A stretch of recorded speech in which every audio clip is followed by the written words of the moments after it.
Ginusto ni Pangulong Bongbong Marcos ang ilang palpak na flood control project sa Kalumpit, Bulacan. Merong ampaw pagkakagawa at meron ding hindi man lang tinapos. Live mula sa Bulacan, nangunguna sa balita si Rainiel Pawid. Rainiel, ano mga natuklasan ng Pangulo sa kanyang inspeksyon?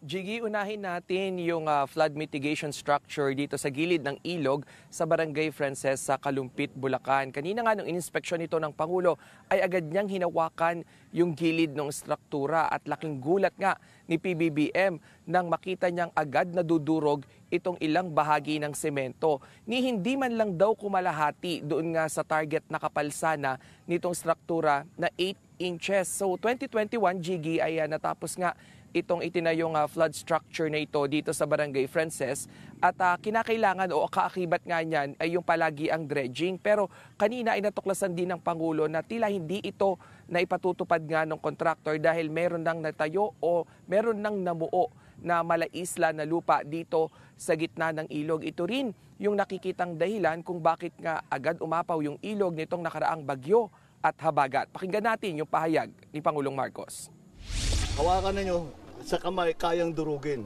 Malabnaw yung simento na ginamit. Nagtipid sa simento, nagtipid sa... Sa kontrata, may desiltation, dredging, completed. Tignan naman ninyo, paano magiging completed yan? May isla sa gitna.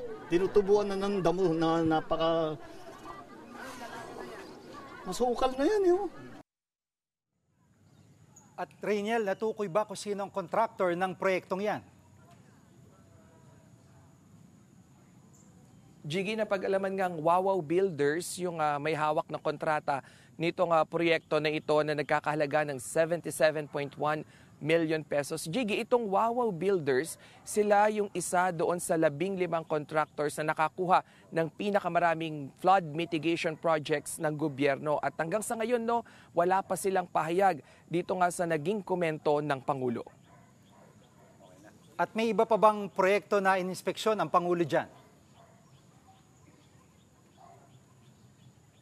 Jiggy, kanina ay binisita rin ni Pangulong Marcos itong Barangay Bulusan, at tinignan niya doon yung river rehabilitation project at sa nakiwa niya nga nilang dokumento, sinabi noong contractor na completed o tapos na yung naturang rehabilitation. Pero kanina nung nagtingin-tingin nga yung Pangulo, 200 meters pa yung hindi nakukumpleto doon sa proyekto na yon at nakita rin nila na pachi-pachi pa yung pagkakagawa nito. Sabi naman ng Pangulo ay sisiyasatin na nila at iimbestigahan na nga itong contractor ng nitong project nga doon na St. Anthony Construction. Jiggy.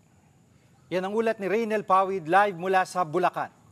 Mga kapatid, Jiggy Manikad po. Pagdating sa mahalagang balita sa loob at labas ng bansa, dapat una sa lahat, mag-follow at mag-subscribe na sa social media pages ng News 5.